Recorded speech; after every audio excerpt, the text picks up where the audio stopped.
Hello everybody and welcome to another episode of Inside Battlefield. My name is Tom, Community Manager for Battlefield, and this week we're excited to talk about our new Season 6 map, Redacted.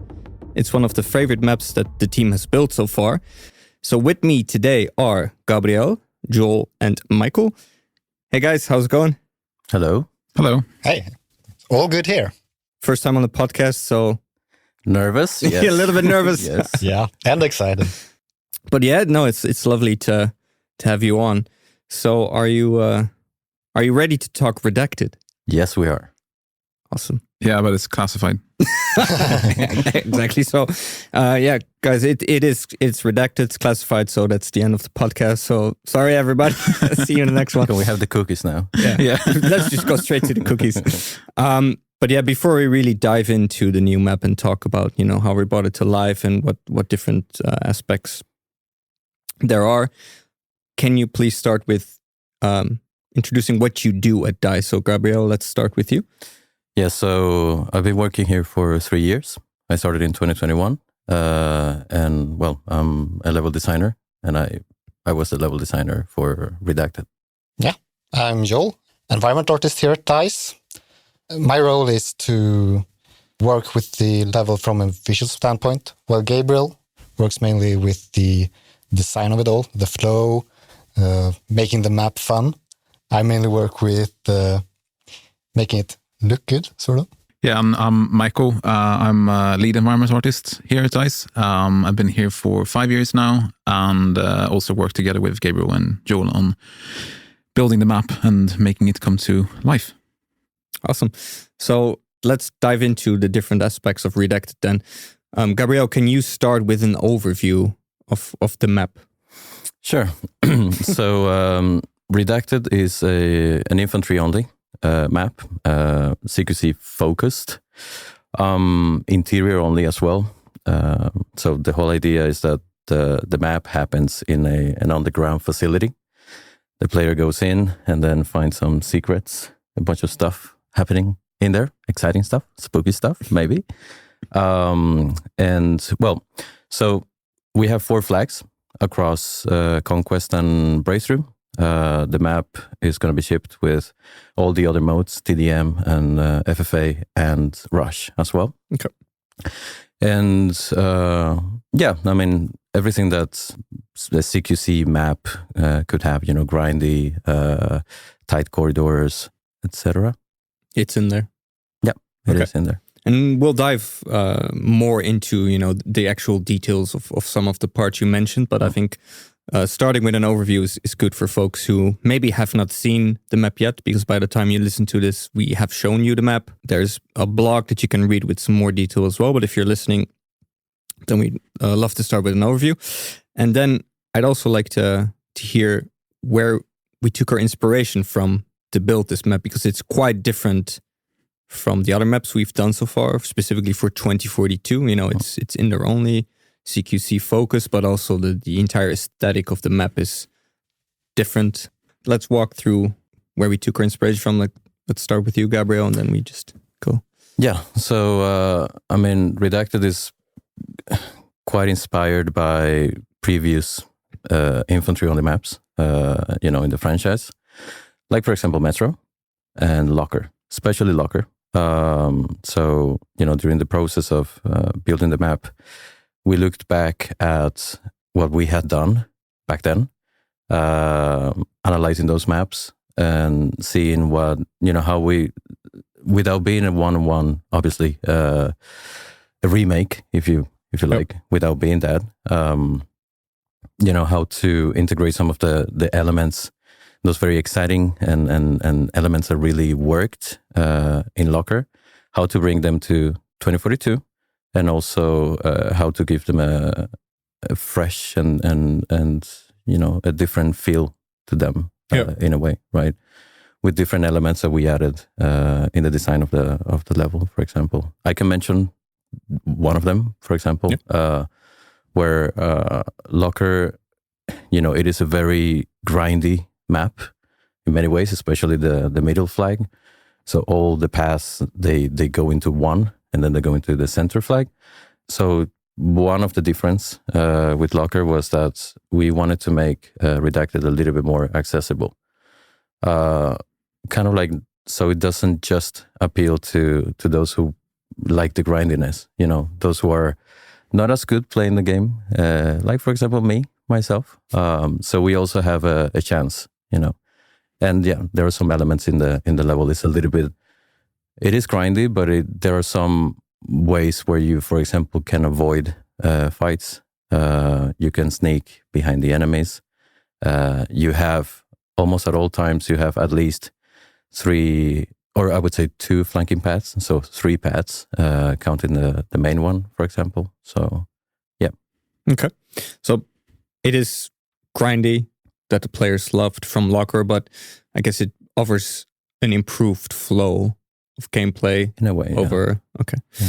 And then Joel, let's go to you over for the art perspective. Where did you take your inspiration from when building the map and working on it? Yeah, for me personally, I worked quite a bit with the biodomes in the map. So these are the forest spaces, especially one of them. And I worked with the one that has more steep cliffs, crooked branches on trees, and roots spiraling along the cliffs. And for this one, I took a lot of inspiration from Resident Evil 4, the latest remake. I looked at a lot of pictures. I'm a big fan of those games. Okay, so we can expect a little Resident Evil vibes, maybe even. Yeah, a little bit of those vibes. Yeah. Yeah, it's pretty spooky from a visual standpoint. And apart from the biodomes, we also wanted to replicate this kind of disused, but then brought back to life, like old abandoned sort of research facility underground somewhere. Like narratively, it's set in Scotland, but we couldn't find any good references of underground research facilities in Scotland. But we looked at various different sort of complexes around the world where they have those kind of bit more brutalistic architecture. It feels a bit, cold and yet sterile, but then also slightly disused in some places.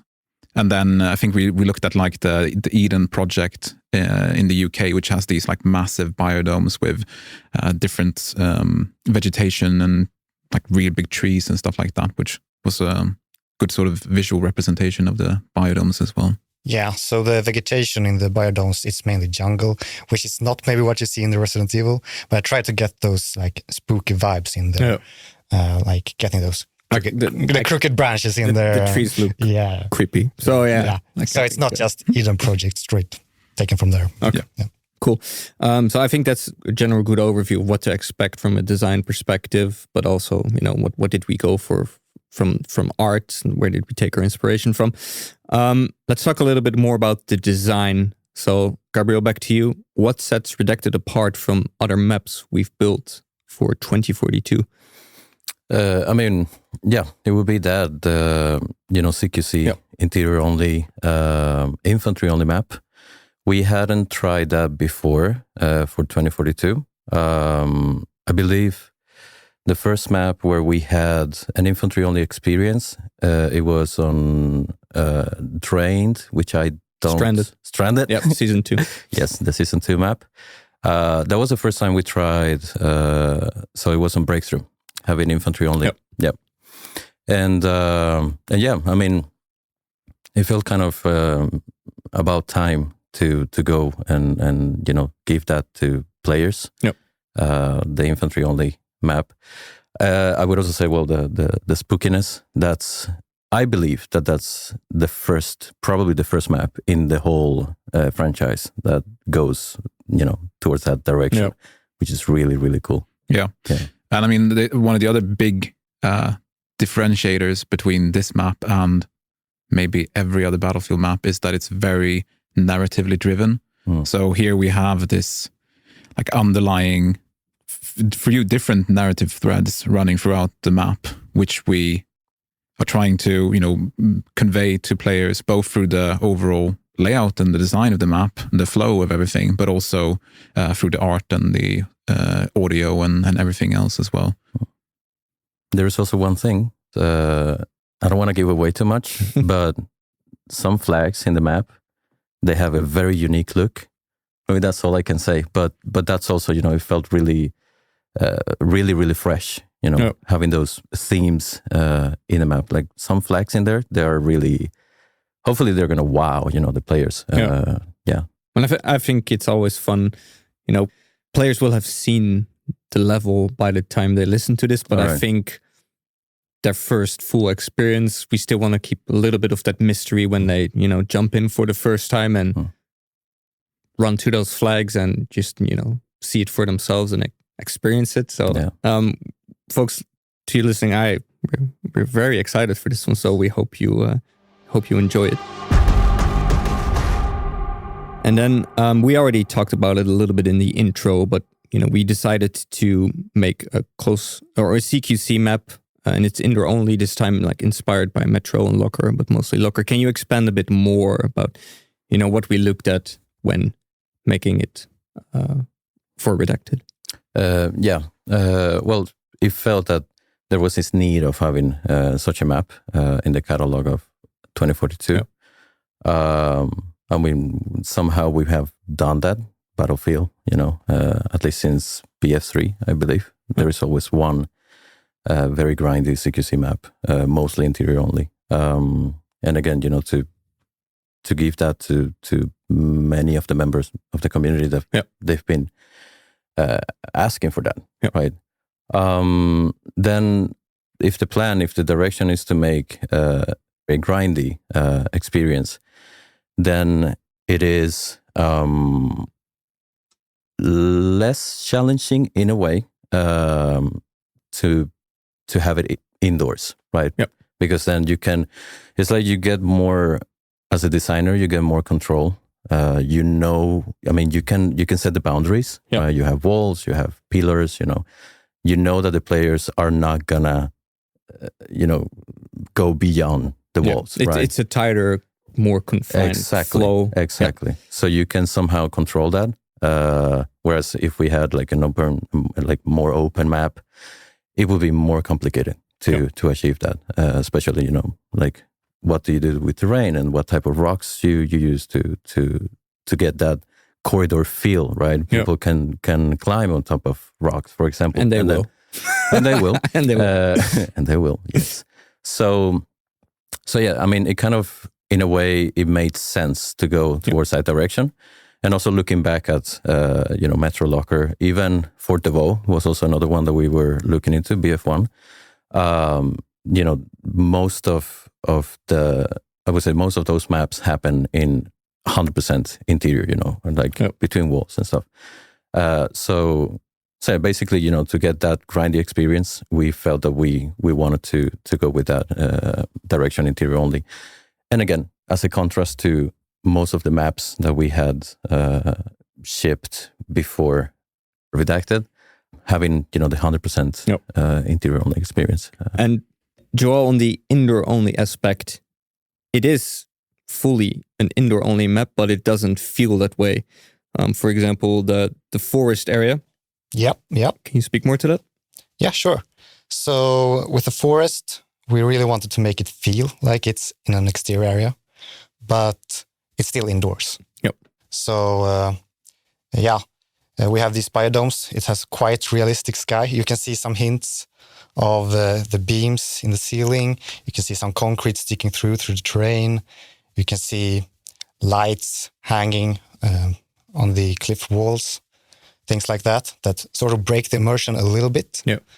But most of all, it's trees, it's bushes, it's terrain. It's what you'd expect from the outside. So basically, if folks, they're in combat, so they're probably not keeping a close eye on the sky. But if you keep a close eye out, you can really tell that what you see isn't real, and you're in a facility and you're still in that confined space. I think we wanted to give the illusion as well that you don't really know where you are. So really, like, are we underground? Are we in just some weird,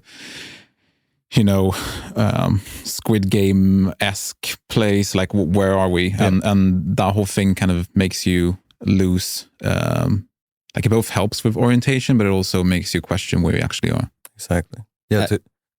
if I can add some. Yeah, I was gonna say it adds to the creepy feeling, I guess, because nothing is real, technically. So yeah, I mean, one thing that we said from the very beginning was that we wanted players to ask questions, to be wondering what is going on, almost like as you do when you play a single player horror game, kind of, right? You go in, or when you watch a movie also, that you have no idea what is happening, and that keeps you somehow, it keeps you engaged, and that's really important. So we wanted, as Mikael said, like, you go in there, you don't really know what that is. It is an interior forest, but it is an interior space, and then you see the fake ceiling, et cetera, et cetera. So, yeah. So it wasn't easy, I imagine, to build, a map in such a way where, like, you still feel on the outside while you're actually inside, and with the different biodomes, different areas, CQC focused. So what were some of the design challenges we faced when building that? Yeah. So in that note, like, for example, we knew that we were going to do the biodomes. We knew that we were going to have nature, terrain, all the stuff. And going back to my points that I said earlier, where it's trickier to get that grindiness. When you are in an open space, like in a forest or terrain, rocks, etc. So, for example, in one of the biodomes, so we wanted to have different experiences and also different looks for the two biodomes, so people, they understand that, okay, I'm in this one and then I'm in the other one, so they look as different as possible. So, for example, the biodome that Joel worked on, we went for a more like a tighter layout, where we used like rocks, big rocks, right? Like cliffs even, just to get that corridor-esque feeling in there, for example. So, I remember back when we were in probably pre-production or at the very beginning of production, all those questions, like, what are we going to do here? How are we going to make this work, for this type of map? So that was challenging. It took some time. It took some back and forth. Luckily, Joel was sitting in front of me, so we could have, easy to collaborate on that one. Yeah, easy to talk and everything. Yeah. Then we had also, like, every playtest was giving us more and more information of what was working, what we needed to fix. One of the things was, for example, like how grindy we wanted to have the level. Before, it used to be much more grindy, and again, like, that felt a bit too much in a way, like complicated, like hard to go past choke points and stuff like that. Overwhelming. Yes, yes, and we don't really want that. We want everybody to be happy playing the level, right? Still feel like they're progressing. Exactly, that's really important. Yeah, if you get stuck, you can't do anything. Then it's like, oh, you're gonna close the computer and cook or something, or eat a cookie or something. Or eat a cookie. So, for example, I remember we had, even deciding what size the doors were gonna be. I remember we used to have single doors, like door frames, and that didn't really work. So all those discussions, like talking about all those tiny little details, right, that are super, super important. The size of the rooms, how big the whole level is supposed to be. What is too much, what is too little, right? Then we had the bypass routes. Yes, exactly. They were a big discussion. Yes. That's a good point. Which, it ties into when the level felt really grindy. We didn't have this bypass. We call it like that. It's basically an extra long corridor that is supposed to take you almost through the whole level. Mm-hmm. So then you can bypass fights and bypass flags. We didn't have that one, for example. And so that's when we had the choke points that you couldn't pass. Yeah, the early play tests. We were planning to have it, but then after that we decided, okay, we have to go with this. Otherwise, it's almost impossible to play the level. And again, inspired by Locker, they also had a bypass there. But even that, okay, we have a bypass, but how are we gonna build the bypass? Is it going to be, on top? Is it going to be on the side of the level? Is it going to be below the level? Which is, how it ended up to be. Yep. Below the level, like kind of a underground, even more. An underground. Exactly. Even more underground tunnel.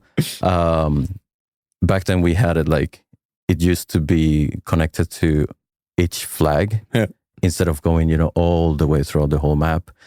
So yeah, a lot of iterations. A lot of playtests, a lot of conversations and meetings as well. Yeah. And I mean, we have the opportunity to get a lot of data from our playtests, not just feedback, but also heat maps of where people go and where they don't go and where they die and, all of that stuff. And that really helped as well as a kind of like a good overview to see which paths are people actually going through and which are the main ones where people are just, dying. The choke points, basically. The choke points. And I think that informed a lot of these decisions as well over time. What are your expectations from, we play test all of our maps a lot, but we test it for a very specific purpose, probably different than a player would play. So what is your expectation when players go hands-on? Do you think they'll do very different things than how we've been playing the map so far? Yeah, I'm pretty sure. Yeah, they're gonna break it. Yeah, they're really, really good, and I'm pretty sure they're gonna find stuff that we're gonna be like, oh, I didn't know you could do that. No, which is really fun. I mean, if it happens, as long as they don't break the map, hopefully, knock on wood. I think even the way people play sometimes, they're really fast and they like jump and do a bunch of stuff, right? Yeah. But I mean, if the map gives them the tools to do that, and if they're having a blast, then that's a win for us, really. So I'm looking forward to see how much of the little like storytelling details and narrative details that players are able to pick up on. Because I mean, the difficulty is, set dressing a level that people are going to be in full combat and just focusing on basically killing each other or running past things, as opposed to games where, like a single player game or RPG when you're exploring the worlds more. For us, it's, you need to be able to have those details very noticeable yet subtle. So there's a fine balance between them. So how, that's from an art perspective, it's difficult. Yeah. But we still encourage players to go and look for these details. Yeah. We did try and get a lot of them in there and look, these small little stories. So if you have a chance to, stand still for a moment when the enemy is maybe not near, they probably are just around the corner. But just keep an eye out for all the cool things that we added to the map. Yeah, there's a risk, but we encourage it. Yeah. The payoff is huge. Yeah. Okay.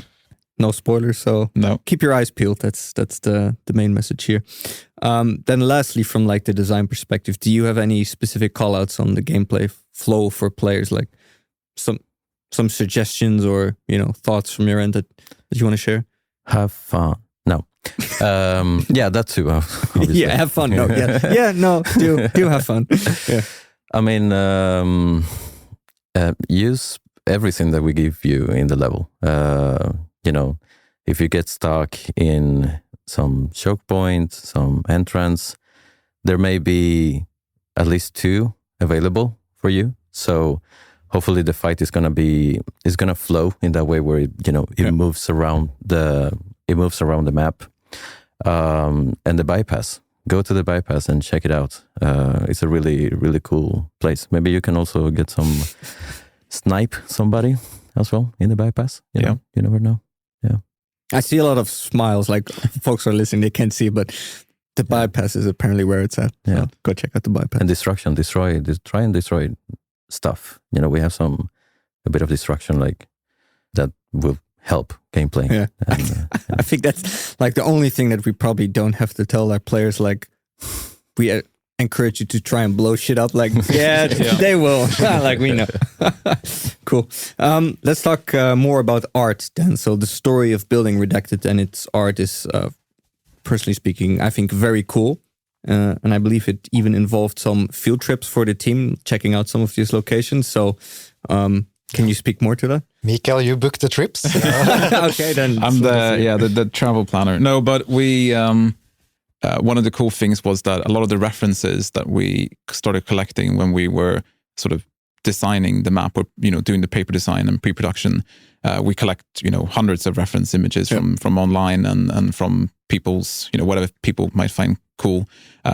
We look at a lot of film and TV shows and draw inspirations from different mediums, but a lot of the pictures that we gathered, we realized was from this one place, which is like a disused but then now reused old Cold War bunker that's located right here in Stockholm. And it turned out that one of the people in the team, one of our artists, had a connection at that place. So we managed to book like a field trip to go and visit and take photos and be able to record some audio that I think you can actually hear in the level. It was a fun sort of inspirational trip. And I think it helps to kind of both get the team together at the start, but also to just kind of get into the mood of, this is what, one part of how something could look like. In the end, of course, we, drew inspirations from all kinds of different places, but at least that sort of helped kick things off a little bit and to think outside of the, the studio walls and just go out and see things. And it's both a bit of team building and for inspiration, mainly. Yeah. Exactly. And I believe, like, keep your eyes out for the blog as well on Redacted. You should see some of the pictures of that Cold War bunker in there. Yep. It looks pretty cool. I did not know it was in Stockholm until I saw it in one of our team meetings and you showed the video. I was like, wait, we have that here? Yeah, I know. It was like, it's like very James Bond villain-esque design inside this like mountain, essentially. It's quite hidden away as well. Actually, when I just moved to Stockholm, I literally lived on the same street, like 200 meters away probably. And I was like, I think I walked by there once and I was like, what is this? Like it. So keep an eye out for those pictures as well. And I think it's a really cool thing to draw inspiration from as well. Yeah, there were some areas there where I actually took straight inspiration from that place, like the hallways in the middle of the map with our hospital beds and dead plants along the cliff walls. Like those plants on the walls, that's taken straight from that place. So the lobby in there, pretty awesome. So other than also being our first indoor only CQC map, there's also a unique horror aspect to the level itself, which we already alluded to a little bit in the podcast today. But can you speak more to this as well? Like what's going on? Well, I mean, I think we're looking forward to players discovering that for themselves a lot. So we don't want to give too much away. But I think it all comes from both the fact that we wanted to make something that feels different, that both visually but also audio-wise or sound-wise, as well as the gameplay itself. But then the actual sort of narrative very much centers around, like forbidden research and that kind of thing. So we wanted to really push that aspect of the level. And the areas that you worked on were very heavily tied into, especially both the sort of research aspect, but also the sort of spookiness of things. Yeah, we tried to implement some of the surgery and hospital themes there in the middle space of the map. So that was kind of spooky. The real question is here, how did you sleep at night? You have to work on like a creepy level all day, like that go okay? Yeah. So what was it like to build that type of art and lighting as well? How was that? I think for lighting, one of the biggest difficulties. I mean, big shout out to the lighting team for their awesome work on this level because it looks fantastic. And I mean, light is a massive aspect of making it feel more creepy. Playing with shadow and light and, flickering lights and the sort of grade and the overall just tone of the level very much is enhanced by the lighting. One thing we wanted to make sure we struck a good balance between was player visibility, which was a discussion that we had with the design team as well. And from playtests, we got a lot of feedback that at the start level was too dark, because we wanted to really sort of push the spookiness. But then it needs to be playable as well. And we don't want players to get frustrated that they're being killed by someone they don't even have a chance to shoot back at. So that was a fine balance. So we had to, play around with some visual tricks to kind of solve that.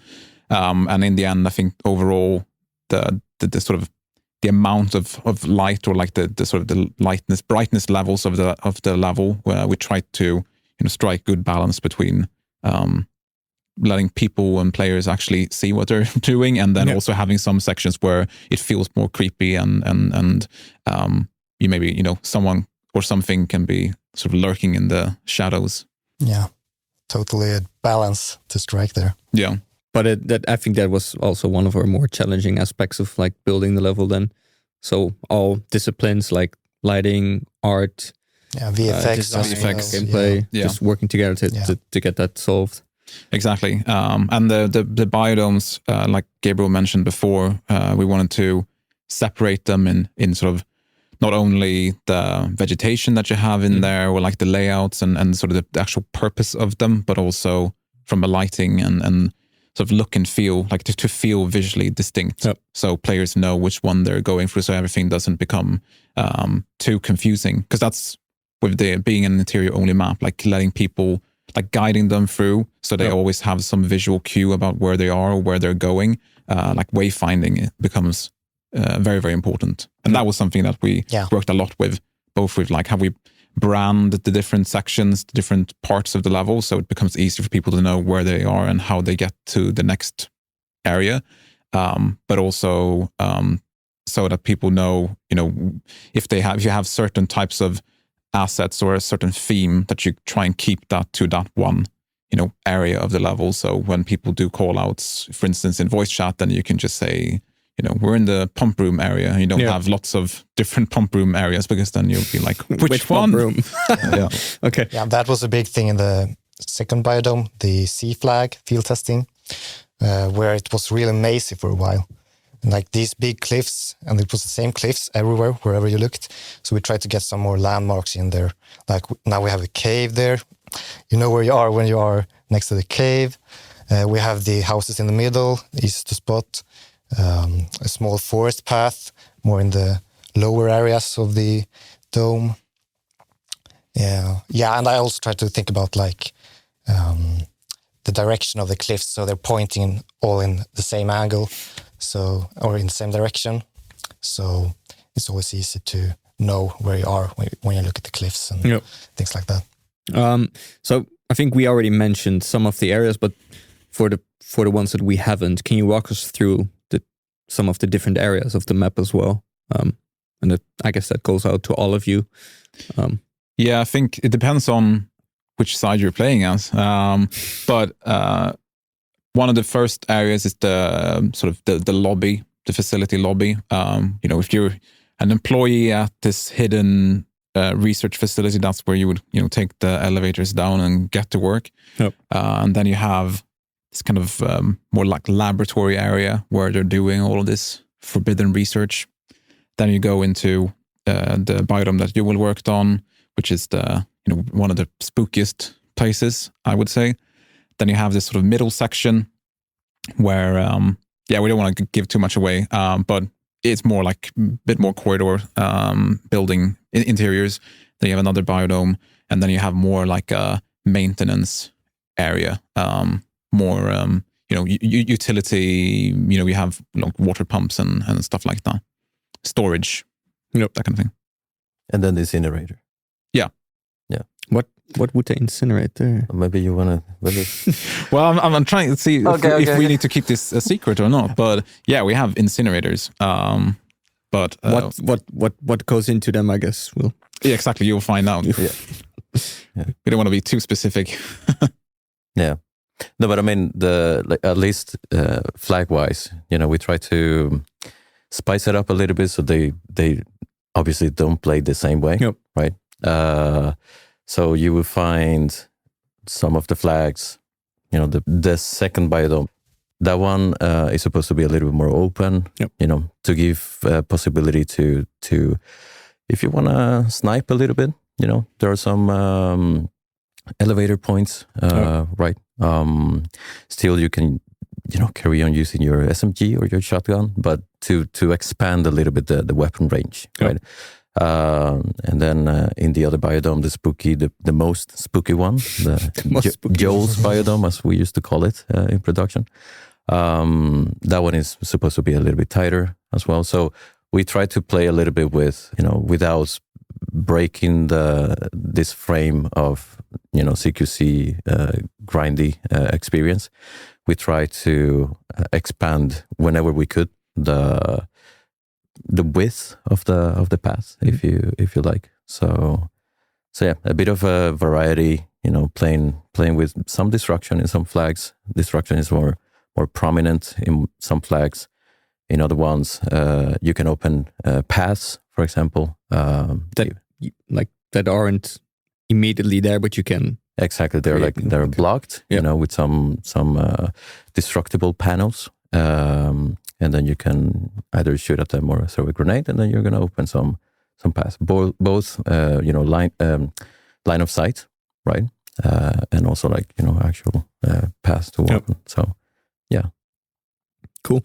And I guess, are there specific aspects from building a level from an art perspective that you would like to share? Something we haven't talked about, but something you think is really cool that you want to mention?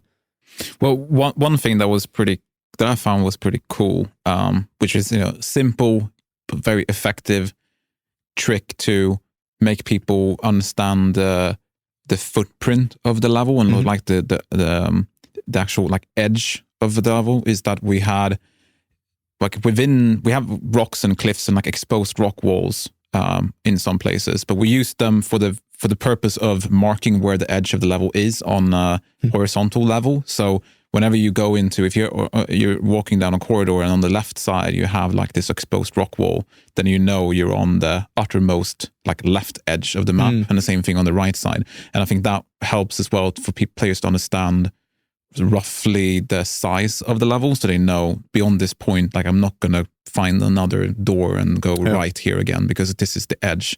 And I think that was a neat way from a visual perspective to sort of signify where that is. Because again, making an interior level, giving people a clear understanding of the layout is difficult.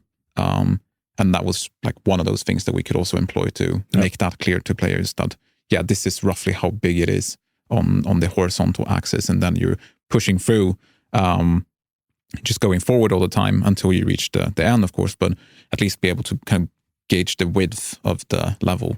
I think that really helped. Okay. And then lastly, are there any specific learnings from previous 2042 maps that we applied to Redacted? And that could be from art, could be from, design, gameplay, anything you want to share? I mean, I would say the whole rework, the direction we took when we decided to do the reworks for all the maps. So shorter distances between flags, we applied that to Redacted. It also helped us to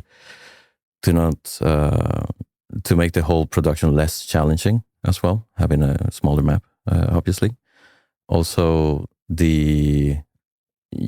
having some, putting some focus on cover, really thinking of, okay, we're going to place cover here. And, the way it actually, one rock, one pillar, one barrel, whatever it is, affects gameplay. Yep. Distances, infantry-friendly approach as well. I think, so maybe as a summary, so when we reworked all the maps, we looked at line of sight, pathing, travel distance. Exactly. So all those learnings from, having reworked all our maps, we applied them to Redacted. Yes. So the flow overall should be much smoother than you're used to from our initial launch maps before the reworks as well. Okay. Yeah, that's good. I think exactly, to the pathing and navigation was a big aspect. And I think we've learned a lot from the reworks in terms of to make very clear, distinct themes in terms of the art, so it becomes easy to know like where you are, but also which paths you are expected to take in terms of like if we take the biodomes with the different like smaller, more subtle paths, that they become very clear that this is sort of the unintended route, and then of course you can do your own thing and completely do something different, but at least you sort of have a very distinct visual, like this is how I get from here to the next flag. With lighting, we did that as well, where in the center of the level, and then going outside into the sort of adjacent, more like maintenance corridor, and then you have the like underground tunnels, like the lighting and the grade, like the visual, like the color temperature and so on, changes and increases in sort of intensity as you go outside of the level. So it's more like cold lighting in the center, and then you have more like slightly warmer in the maintenance corridors, and then really like intense red in the underground tunnels, which helps also people to remember where they are. So stuff like that. Cool. For all of you, what is your favorite area of the map? So Mikael, let's start with you. Yeah, I think actually the biodome that Joel worked on is my favorite. At the start, I was like, it was the other biodome. But then now in the end, when everything has come together and I can see all of the amount of attention to detail that Joel has put into it, and like the lighting and just the spookiness really comes together. Yeah, I'm really pleased with how that came out, actually. It looks amazing. I gotta say the same thing actually over here. Yeah. But I'm a sucker for like really creepy vibes and having these roots spiraling along the cliffs and things like that. So, yeah. It looks very different to what we've done in the past. Corridors, we've done a lot of corridors, we've done a lot of interiors, but just this spooky forest biodome thing, we've never done that. Yeah. I wanted to do something unique for Battlefield that hasn't been done before. So. We definitely succeeded, I would say. Yeah. Oh, thanks. Well, to me, I kind of have the whole map. It's the diplomatic answer. I think, the whole map really. I can't really leave out any corridor, any corner, any flag. I think the whole Redacted is my favorite part of Redacted. Okay. That makes me very excited. Like especially, I hope for players as well that, we hope they go in, and I hope they get lost in the corridors and like the biodomes and, look around and, very CQC combat, but there's all this stuff around you. So it's going to be a very cool experience. We have some things that may give them some jump scares as well. Some elements in there. Yeah, we'll see. Be excited. Maybe in some later patches as well. Mm-hmm. Some cute jump scares. Mm-hmm. Mm-hmm. I'm not going to say anything more than that. No. But I see a lot of, folks can see, there's a lot of smirking going on here right now. Like we know what's hidden in there. So yeah, folks, something to keep an eye out for, and stay on guard, I would say, when you navigate the corridors of Redacted. I think this is, what most people listen for. But do we want to eat some cookies, maybe? Oh yes. Is this the reason? This is the reason why I'm here. Yeah, this is how I always have to bribe folks to come on. So we always do like a nice live unboxing. So we actually have 3 bags. So let's just open all of them. Oops. Yeah. Thank you.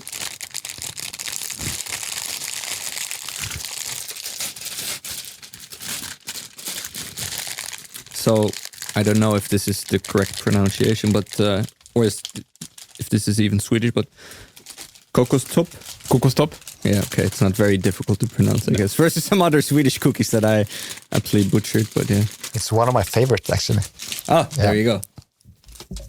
Another nice bribe to get Joe on the podcast. Yeah. Actually, before we do every podcast, I go to wherever in Stockholm and try to get some nice cookies, and I saw these and I was like, yeah, these look nice. Do you always try to have a new cookie for every podcast? I try, but I don't always succeed. No.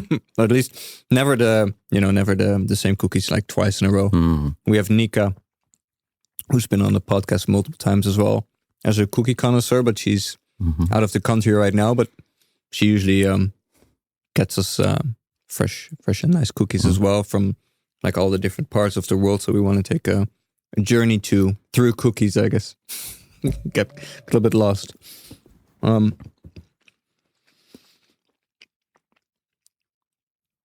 I guess we also always ask for a little bit of a verdict. How is the cookie?